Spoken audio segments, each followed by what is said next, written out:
Namaste, precious, precious souls. Namaste, namaste. How's everybody?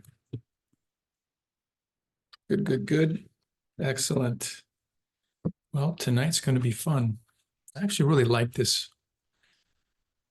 last few lessons in this lesson, the next few lessons. Tonight we're going to be doing fourth degree lesson 3, Hell, Purgatory, and Highland. And I'll explain why I like it afterwards, but I think you'll get it. Okay, so before we begin, let us do a little invocation so we can get connected, or at least I can get connected. You guys are connected. You guys are good. Check the waiting room. Okay. All right, so go ahead and just place the tip of the tongue on the palate.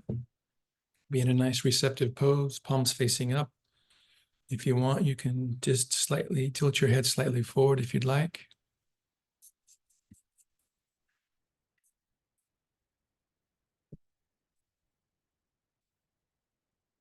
Just let somebody else in. Okay.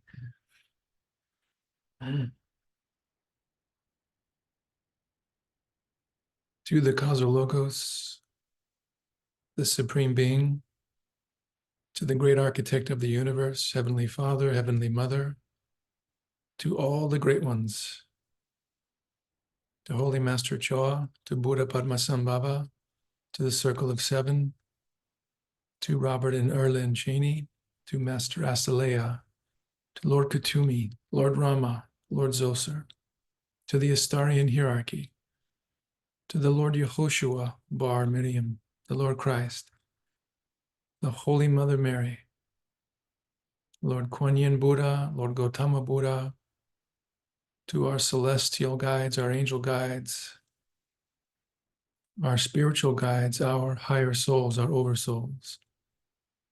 We humbly invoke for your great, great blessings. May we be a channel through which thy holy ones approach the world.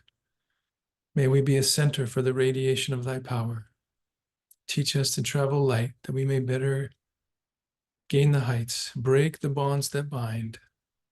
Teach us to give ourselves entirely to thy service, to attune ourselves to thy will.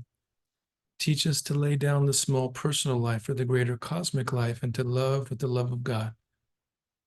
In full faith, Om Tat Sat Om. We are one with the great consciousness, which is God. I am one with the great consciousness, which is God. We release all unauthorized connections, front and back. Cut, cut, cut, cut, cut, cut.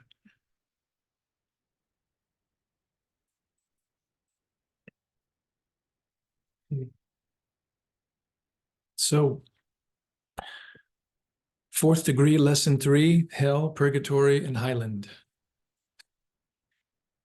Do planes of light postulate planes of darkness? Hell and the law of retribution. Zoser explains that before he instructs you in detail concerning the higher life, you should be familiar with purgatory and the hell regions. There is not one hell, there are many, each created according to the one who makes it, for each person creates his or her own. These planes of outer darkness are not described to frighten you, but it is useless to speak of the celestial realms if one dares not speak the whole truth, and there are planes of darkness. It is important not to dwell too long upon this unpleasant aspect, nor shall we, but it is gratifying to know that the inhabitants of these regions no longer number among the billions. Humanity, entering the upward arc of its evolutionary cycle, no longer enters here en masse. In the early days of Earth's evolution, its lower astral regions were peopled by vast migrations of souls coming in and going in rapid incarnations. With the passing eons, masses of humanity, having experienced death in the bardo many times, have perfected their astral forms and subconsciously learned many lessons. Thus, the vast surging masses of souls now congregate on the midplane of the astral in the afterlife. Only the lower-minded sink to the lower levels. Mind, the measurement of hell. Hell means various things to various people. Some never think of it at all. Others, when they do, believe that it applies only to other people. Some think they experience their portion of hell here on earth, and that the afterlife cannot possibly be any worse. Others believe that life has cheated them dreadfully, that they are the victims of their enemies and have arrived at their state of misery through no fault of their own. Others believe that every individual creates his or her own environment, be it heavenly or hellish, and according to one's level of consciousness, you experience misery or delight or some state in between, right here on earth. And it is true. When is punishment not an injustice? Hell is both a state of consciousness and a locality. In the other world, hell is a place of self-made misery, a place you enter due to your own self-created anomalies. Always the miseries endured are related directly and indirectly to the miseries you inflicted upon others. Never does a soul endure an unjust punishment. Somewhere back in time, you have been the author of an equal injustice toward a fellow being. Who buys our ticket to the other world? Thus, this hellish condition, this misery, is not a punishment, but a leveling of debts. It is not that God would get even for what you have done to others. It is simply that the infinite being would have each soul purified before it is capable of entering more heavenly regions. Since such miseries are the natural results of one's own conduct, you must learn to regard your self-created hell as disguised progress, as growing pains. You cannot grow forward until past debts are erased. Such leveling is necessary to your soul's enlightenment. Thus, souls temporarily go to hell that they might someday go to heaven. Where is hell?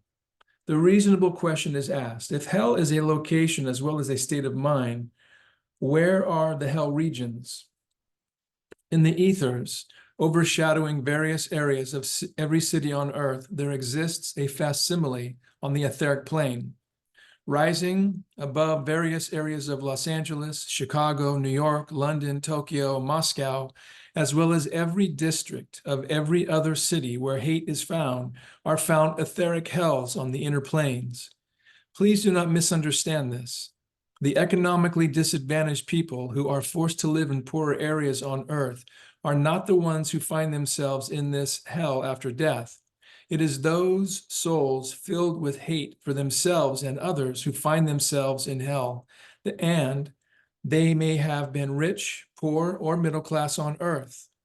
To these locations gravitate the spirits who harmonize with the vibrations of such localities. There, you stay until you come to the realization that your own unworthiness has caused your fall and that you can rise only as you yourself build thoughts worthy of higher planes. It may require a long time, but since the soul lives forever, you have eternity in which to find repentance. I, Earlyne, must tell you that in some of my own excursions into these dark regions, I have thought that most surely they not only overshadowed the places of hate on earth, but also penetrate the surface of earth, and that the lowest of the dungeons of hell certainly lie within the astral body of the earth itself. And I still am convinced that this is correct. I have been taken into places so vile, so horrible, that the memory has hung in the background of my consciousness for weeks afterward. The atmosphere is almost too thick for the investigator of earth to bear. It is like submersion in a muddy soup of smog. There I have witnessed monstrous forms of human beings in the very lowest state of degradation. Always these creatures are in solitude, never seeming even to find each other. To such a lost one, there seems to be no other inhabitant in all of God's kingdom. Seemingly completely alone, left to wander in darkness, filth, stagnation, they are able to see and breathe because their bodies are acclimated to the darkness and the abominable stench of hatred. Some sit sullenly and stare, emanations of hate pouring from them, adding to the soot of cold, dank dungeons.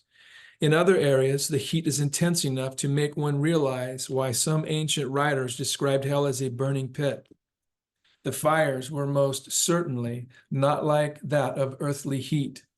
The fires of these awful regions were created by the burning rages which poured from the inhabitants as they continuously strode about, cursing God and all humanity.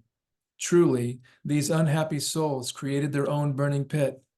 Other regions are filled with slimy, crawling things, perpetually advancing like an unending army of wet spiders and slithering eels. It was after a sojourn into one of these last regions that I asked never to be taken again to these pits. It requires a strong spiritual constitution to bear these experiences without traumatic results. Only those on the very lowest scale of humanity will sink to these levels. They are fit only for those who, while on earth, murdered for the sheer sadistic pleasure of giving pain to others, who hated with such an abiding passion that they allowed the flames to consume any prospects for light. Their thoughts, giving vent to such negativity, surrounded their entire beings with emanations which drew them to the depths with which such conditions harmonized. While it is true that some of these people may have been harmed or abused themselves in younger life, the souls who find themselves in these low levels being described are the ones who never sought help to change their course of behavior, to heal from their traumas, but who simply went on hating and hurting others and themselves at will. Thus, due to their possible traumatic pasts, these people certainly can be forgiven and understood, but they cannot simply be excused. They must pay their karmic debts, as all of us must. In this sense, a soul does not go to hell. Rather, it is hell that goes into a soul. Christ said, "The kingdom of heaven is within you." If the kingdom of heaven is within us, then it must be a state of consciousness as well as a locality. If the region of hell is within us, then it must be a state of consciousness as well as a region. And it is both. Both the kingdom of heaven and the kingdom of hell lie within us, according to our level of consciousness. During your stay in the darkness, the faces and forms of those you have wronged may continually rise before you, haunting, accusing, reminding you. You come face to face with your true self. The thoughts of moral cowardice, false pretenses, selfish motives, all have created thought forms which become part of your abode in this place of soul revelation. Guilt increases. In your frenzy to escape, you may choose upward paths, only to find you must soon retreat. The cosmic forces, which are a source of joy for others, become a source of pain to you. How is every person's assignment over there connected with the gift of free will? No one forces you to remain in the gloom. You will choose to do so just as, while on earth, you deliberately fitted yourself by deeds and thoughts to a darkened aura. For your own comfort, you must remain now in the realm most harmonious with your inner darkness. The following poem, found in an ancient book, seems apropos. I wander on, I wander far, no light of sun, no blink of star. I wander on, no voice I hear, no word to guide, but all is drear. I wander on, mid darkness deep, no hand to touch, no rest, no sleep. O heart so foul and full of sin, without, and not within. I might have been within the gate, but scoffed and scowled until too late. I heard a voice for years. I turned away, no hope appears. I wander on, where shall I go? I say this way, a voice says no. I wander on, I cry with pain. I ne'er shall hear that voice again. The voice of pity, power and love, the voice on earth of God above. I wander on and stumble, fall, and all is gone, forever all. I can't move upward, I must stay and wait the beams of brighter day. To wander in this darkened hole, begrimed a hated, spotted soul. The sin was mine and only mine. I died and gave the world no sign. I died to live, I lived to know the meaning of a spirit's woe. When descending into these lower realms, it is difficult to know whether you are actually descending into the depths physically or whether you are simply descending in consciousness. The feeling is very similar to that which you experience when sitting in a motionless train while another slowly moves past. The sensation of movement is uncertain. You cannot tell whether you yourself are moving, whether the landscape is moving, a vehicle passing, or whether it is all an illusion of consciousness. How far beyond Earth do prayer wavelengths penetrate? For many, it is a definite locale. Some have later related their experiences there, telling how they slowly worked themselves out of their dire situations through prayer or service to others. They always tell of climbing upward, upward, upward. Some speak of reaching one plateau after another, each ascension a little less dark than the one below, until after seemingly years of struggle, they at last attain a city, a plain, a shack, a field, where perhaps one tiny flower can be found. Hell is never an eternal place, and one's ascent into light is as rapid as you yourself can accomplish it. How long the hate-filled soul is left in these outer depths, only those experiencing them can tell, but abandoned, never. Although one may be unaware of it, a guardian on a higher plane is always waiting and hoping for a word, a glimmer of remorse, of contrition, for a plea, for an opportunity to make good one's wrong. Contemplating the wretchedness of the situation, eventually the time arrives when the culprit begins to consider his or her awful fate and wonders how to escape it.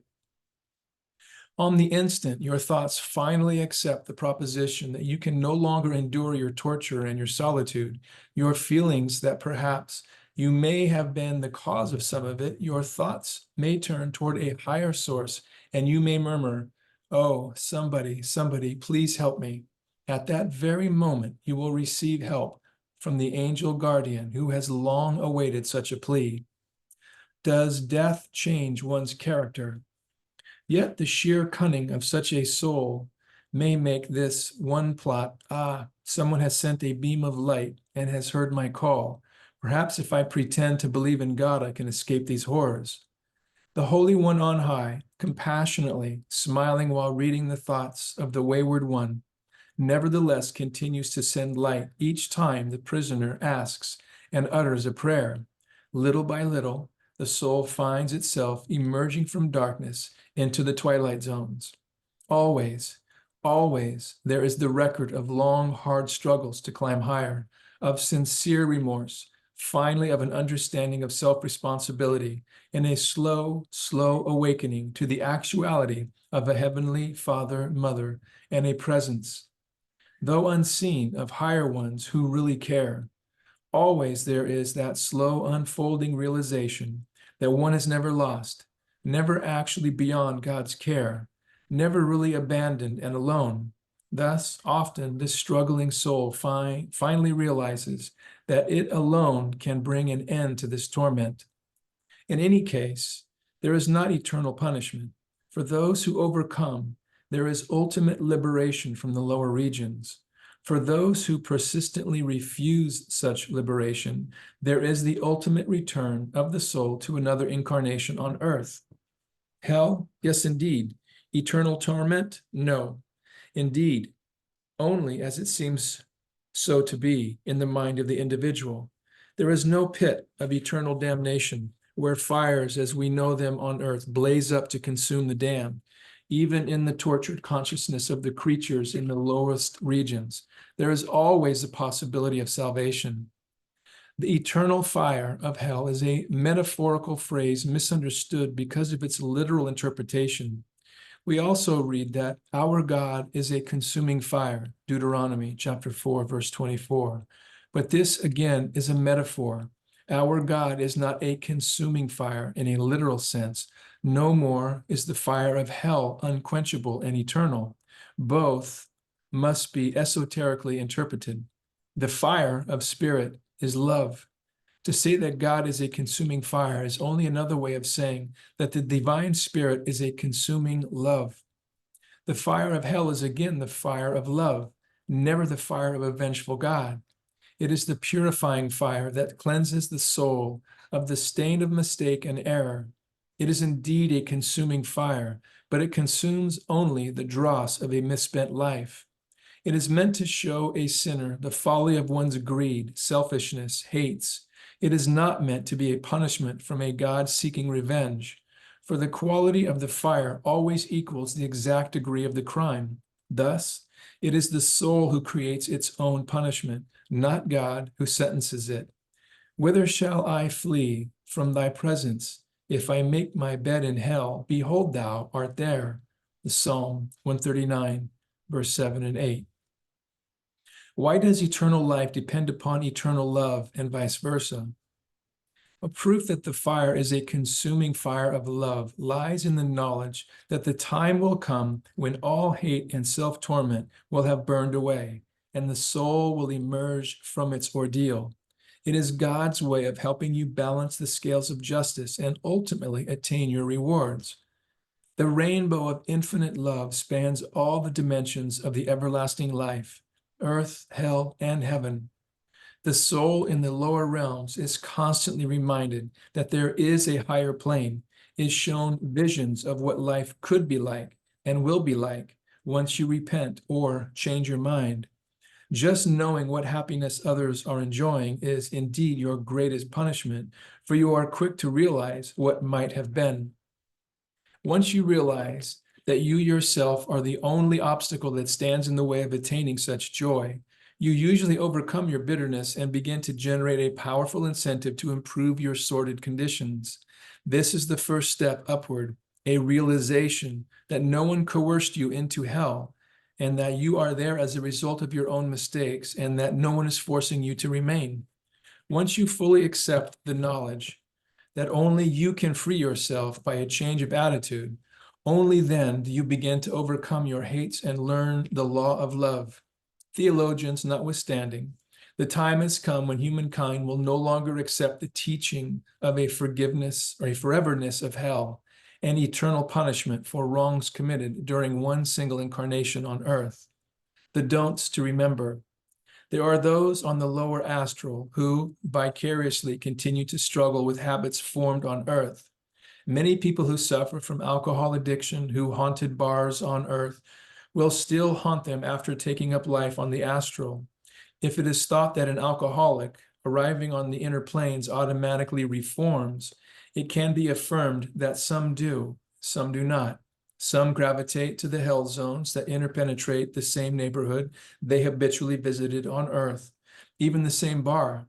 They will find their only source of gratification in absorbing the essence of alcohol. Such a spirit may impinge itself upon the aura of an alcoholic on earth who frequents such places. Entwining itself in the auric force field of the person on earth, the spirit attempts to absorb the liquor-soaked life forces. Thus, temporarily, such a spirit vicariously enjoys the emotional stimulant robbed by death. The drug addict in Etheria often seeks the drug addict of earth and attempts to become an innate part of his or her aura. No one but the spirit can truly know the depths of its hellish suffering, the burning fires of desire. Others are filled with hatred and resentment for the loss of the wealth and social standing they enjoyed on earth. Many, through cunning treachery, attempt to regain their loss merely to discover, to their increasing rage, that their schemes only plunge them into deeper darkness. The continued expression of intensified hatred attracts malignant forces to their aura. Sexual fulfillment without love is not necessarily wrong, but when accompanied by disrespect for yourself or your partner, it has its dangers, both from the earth side and Etheria. Sex without love can quickly become lust and can become the type of lust which is violent or demeaning, which attracts the lowest type of spiritual entities. The sensualist who lives only for this type of lust may find his or her soul reflects a lack of beautiful concepts, of self-respect, as well as a lack of respect and regard for others. Beware hoarding money for the purpose of gloating, or the gaining of money at the unfair expense of others. Although money itself has no power to harm, the intense emotion that hoarding arouses immediately attracts undesirable forces. The miser in the hell zones may find him or herself surrounded by mountains of money, with no place to spend it. One may find one's environment covered with greenbacks instead of green grass, the better to bring home the realization of the true worth of money. Purgatory. It was already stated that the hell zones are no longer inhabited by billions, since humanity is now in its upward evolutionary arc. Only the earth-bound depraved sink to the outer darkness, and it is true. These are Earth's truly evil. They are brutal. They are evil. They lived only to gain power over others, to murder, to mug, to steal. But in the plains of purgatory, the plains of middle darkness, billions of Earth's teeming masses congregate. These are not Earth's evil. Who lives in purgatory? Among them are those who were misled and mistaught on Earth. There is a considerable difference between being basically evil and being the victim of ignorance. Purgatory is the temporary home of 5 principal types. 1, those who have been misled through unsound religious ideas and must linger until they accept enlightenment. 2, those who must linger until some habit acquired on earth has been overcome. 3, some of those who were deranged on earth, the truly insane. Many inhabiting asylums are not. 4, atheists and supposed intellectuals who, though they rejected any concept of a supreme being, nevertheless were not evil. 5, those who became so attached to their earth life, the wealth, social standing, things of earth, they are earthbound through their desires, though they are not evil. Purgatory occupies borderland, although all in borderland by no means are in purgatory. Purgatory holds the vast army of souls who, while on earth, lacked the potential or desire to seek the light. Those who sought no spiritual aim or purpose, performing no particular evil, neither did they perform anything particularly worthwhile. They simply breathed, ate, slept, worked, existed, drifting socially, morally, and spiritually. Arriving on the other side, they migrate to that stagnant level lying between 2 active streams of life, the hells and the highlands. Many are content to continue their stagnation. It is often difficult to stir up the gift of God in these drifters. They are content to drift lazily through the days and years. At the time of their next incarnation, their reward of glimpses of higher planes is experienced through a bardo-like dream state. Therefore, we ought to give earnest heed to the things we have heard, lest we drift. Hebrews 2, verse 1. Many realize they themselves forged the ties which bind them to this mid-plane from which only they can extricate themselves. These usually understand early that they took an opportunity given by God and by their own thoughtlessness wove it into a state of purgatory for themselves. Their greatest loss is to feel out of touch with the divine being. Many learn there are dismal depths below and highlands of light above. They realize that the vast spheres of love and light await their ultimate arrival. Recognizing the cause of detention, they strive valiantly to gain the highlands. Others viciously rebel. They miss everything they possessed as people on earth and yearn for an early return. Many, realizing what a struggle lies ahead to attain even a small measure of what they had on earth, forfeit any phase of higher plane life and strive to reincarnate at the first opportunity. They cannot bear to witness those who serve them as servants or workers inhabiting beautiful homes in heaven, while they languish in a hut on a barren plain. Often a rapid return to earth is not permitted, it being a reward not yet earned. Why must soul advancement be earned and not given? Teachers and sympathizers from higher spheres descend to work among these misguided ones, leading those who are ready for ascension gradually back to the path of divine order. Zoster explains that the spirit drawn to these lowlands is no more automatically admitted into the higher planes than the apprentice mason is admitted into the Royal Arch degree. One's ascension, in each case, must be earned. Purgatory also is found to be almost an exact counterpart of certain areas of this physical world, not the places of beauty, but the barren spots or the overcrowded ghettos. Arrivals in purgatory quickly realize that dropping the earthly garment simply strips them of all externals and leaves the moral character unchanged, that the errors of the inner person are deeper than the epidermis, that death does not transform an ugly character into a beautiful personality any more than walking through a college can make a philosopher of a foolish person. Here again, Zoser explains, one comes face to face with one's true self. Self-created memories, being remorse and due restitution, must be made for errors. But every kind of word spoken, every generous deed committed, every sympathy expressed, every truth vindicated, every pure principle upheld, helps lift the soul upward toward the Highlands. How are Akashic records created? Every atom in your aura is impressed with good or ill, retaining the impression until the slate is wiped clean by the one who wrote the record. The very air around us is an errorless library, an unwinding scroll, on whose pages are forever written all that one does, thinks, or says. Over there, in undulating colors and vibrations, are inscribed the records of our inner lives. We have said that purgatory, not hell, is now the repository for the hordes of souls departing earth. But most are not evil souls. They are only misguided victims of misjudgment. No nation can be truly great, regardless of its prosperity, until its teeming millions become educated to the truth of life after death.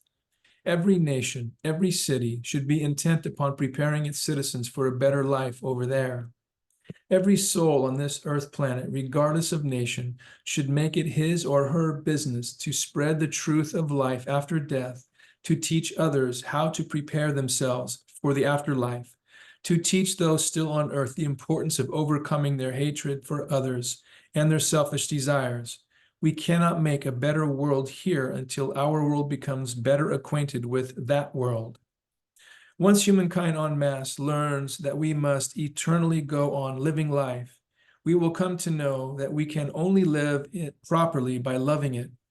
This world must stop smiling in condescension at the idea of life after death and begin working in harmony with the laws which prevail between the two worlds.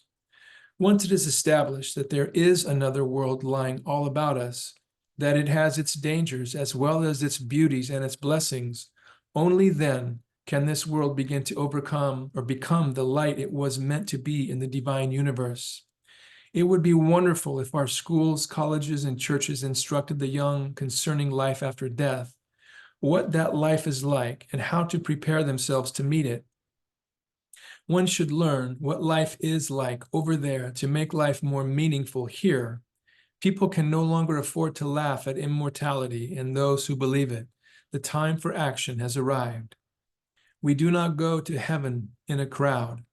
The human race cannot move forward in evolution until the truth of the afterlife manifests among the millions.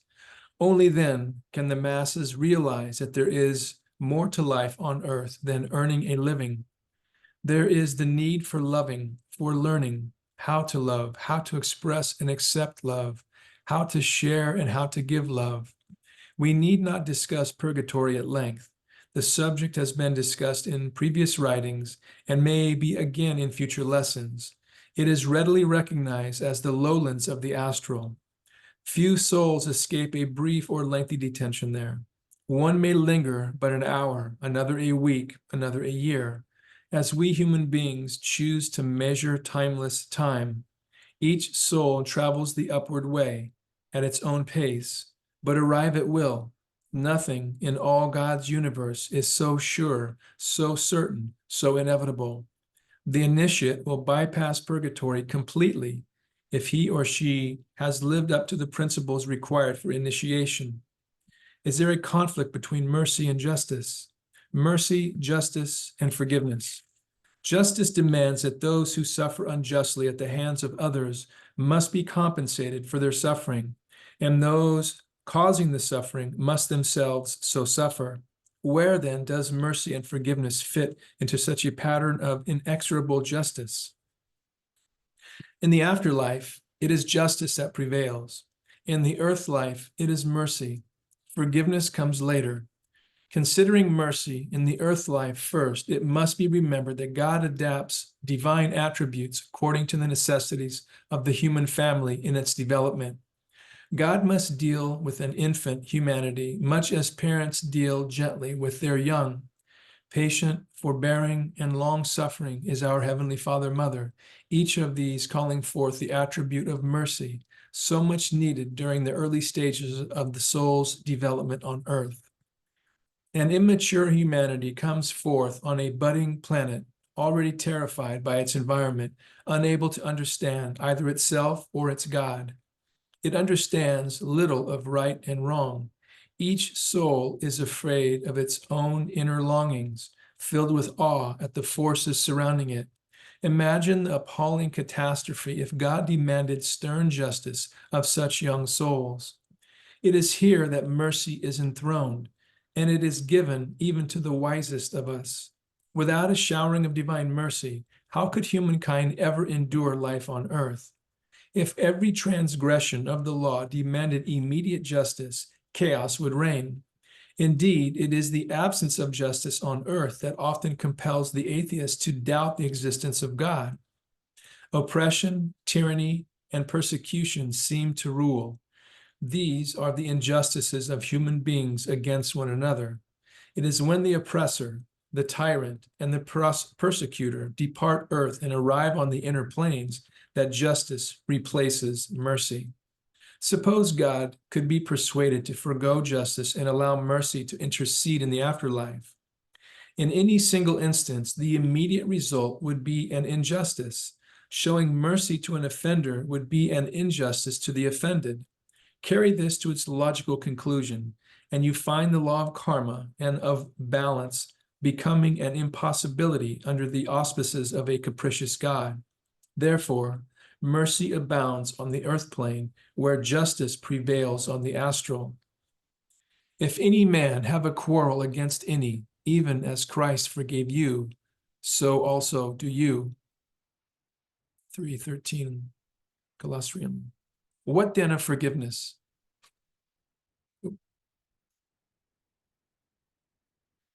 That law does not become operative until later. The stern rule of justice holds only insofar as leveling error and harm committed against one's fellow beings. Mistakes committed by one person against another must always be redeemed, paid for to the last farthing. Some scriptures say God never forgives a trespass against one's fellow being. Some say the divine being only forgives errors or wrongs committed against itself. Some say the opposite. We are expected to practice forgiveness against those who have trespassed against us, thus becoming godlike. Only after the penalty of harm committed against a fellow being has been discharged can the soul seek forgiveness for errors against the divine. And the truly repentant soul is always forgiven these transgressions.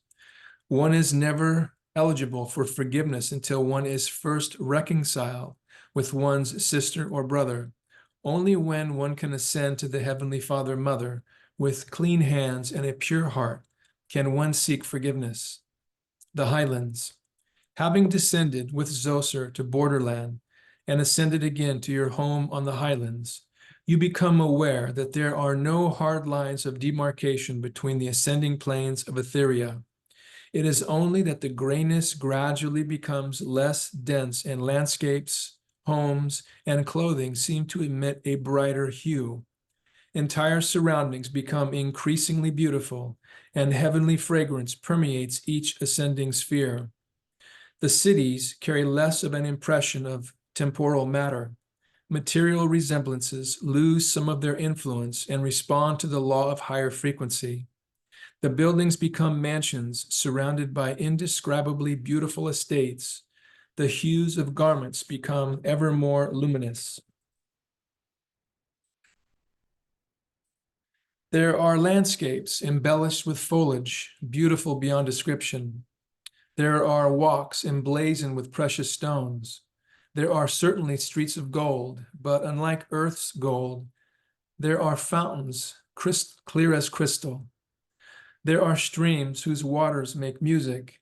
there are bowers of the most incredibly beautiful flowers.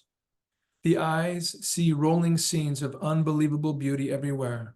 There are birds and animals as on earth, friendly but more intelligent. Everything is vibrant with color, and even the atmosphere seems responsive to one's presence. Everything is radiant, joyous, and exquisitely complex. You become aware that, in these ascending planes, you are face to face with a spiritual universe of unimaginable immensity and grandeur, with sphere upon sphere of the realms of light stretching away to infinity. Each ascending sphere finds the light still brighter, the inhabitants more calm and serene, more lighted, until you attain a point beyond which you cannot pass. On the other side lie the angelic regions. The atmosphere is permeated with a light of such brilliance you could not yet endure it. You can discover what life is like only by observing from afar or being taught. These spiritual spheres cannot well be described by comparison with material objects. Your mind cannot yet fully comprehend the glory of that which is pure spirit. Zoser explains that life in the Highlands is an active life, a social life, a constructive life, a progressive life, that the other world is a sphere of spiritual growth and moral conquest. Whereas on earth, the attitude is to attain material success. In Etheria, each striving is for the progression of the soul, purchased only by aspiration, persistent altruistic effort, and unselfish endeavor. Does the soul grow after death? Zoser describes a commingling of the two worlds, earth and Etheria. Just as minds in the other life affect and influence minds on earth, so do minds on earth affect those in Etheria. As certain spirits teach those on earth, so do certain ones of the earth teach and benefit certain spirits in Etheria. And so the two worlds progress together. How is astral light created? The light of the astral plane is not the light of our physical sun. Everything that exists, from comet to stone, gives off an auric essence. Therefore, every astral form emanates a light according to its spiritual estate. If one is spiritually lighted, a light flows outward from him or her. Those who possess no inner light illuminate very little of the area around them, but the entire astral world is lit by the light of the astral beings in it. Therefore, it is a spiritual light.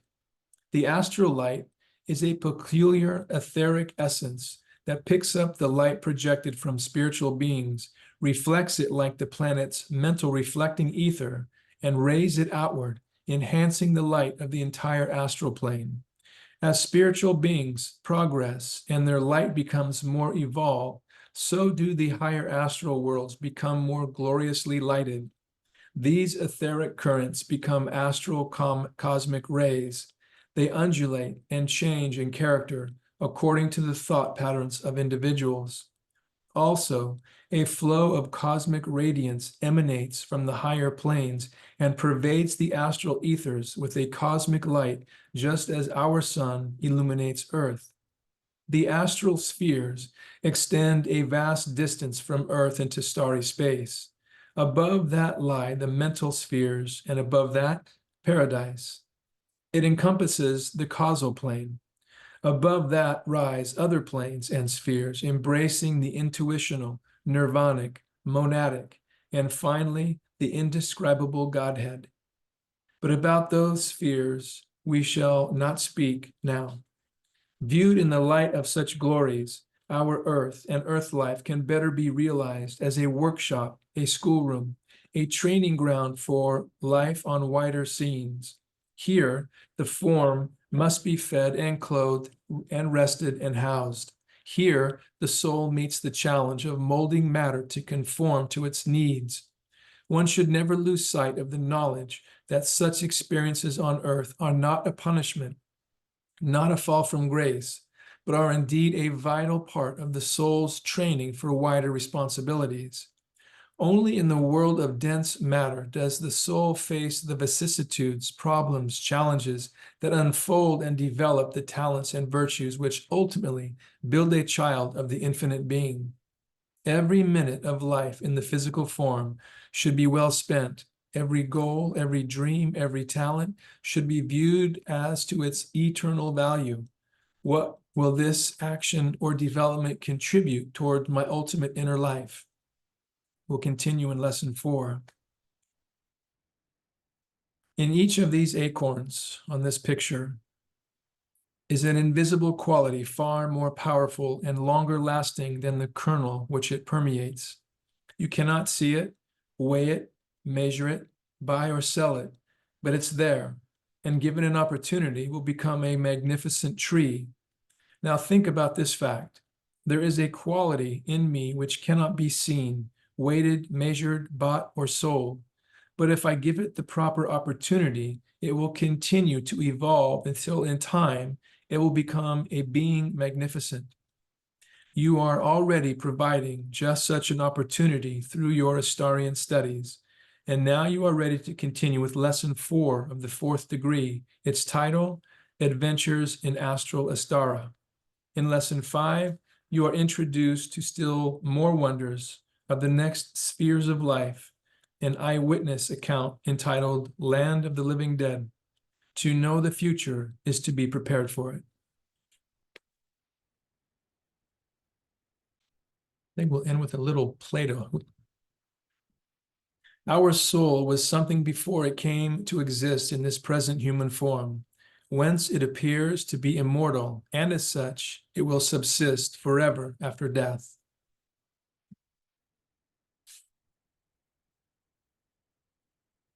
All right. Well, last week we didn't have the blessing, or 2 weeks ago. So I will, if you guys are open and receptive, we will share the December blessing with everybody. So go ahead and just place the tip of the tongue on the palate. Go ahead and be receptive. If you want, you can go ahead and close your eyes and just be receptive.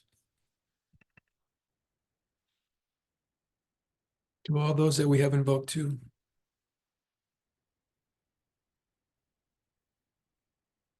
To the central spiritual sun, the one about whom not may be said.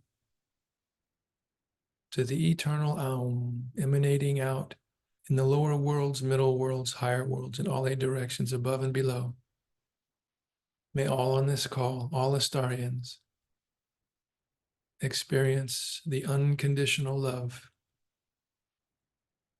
of the great consciousness which is God.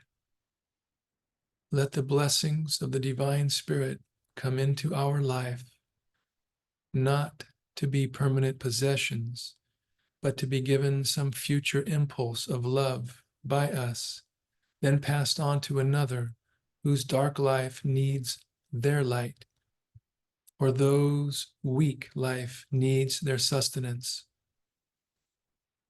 We recognize that above the din of earth, there is a holy quietness which gives us peace. Beyond the ebb and flow of physical life, there is a serene pool of the eternal waters which soothes and refreshes us as would a magical balm. So we seek that which is above.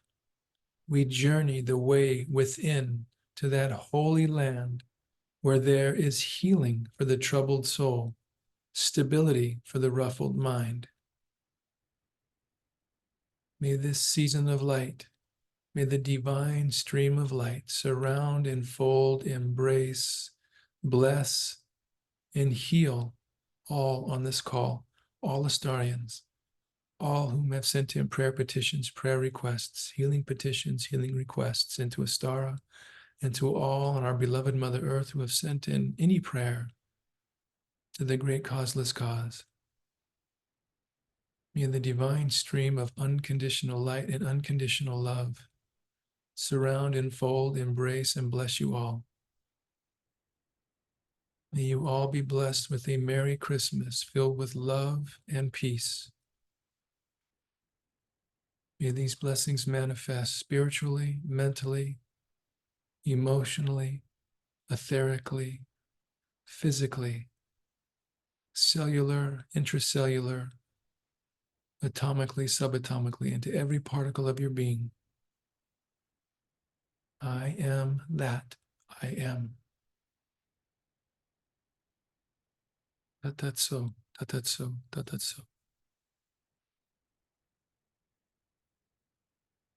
Um, um, um.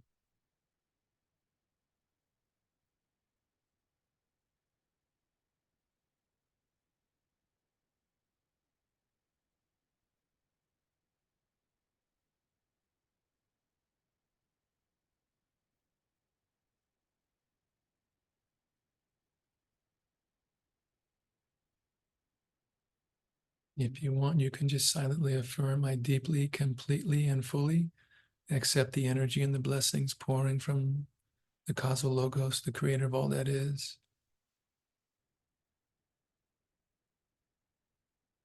spiritually, mentally, emotionally, physically, into every cell of my body. With gratitude, respect, and with love, we thank you in full faith.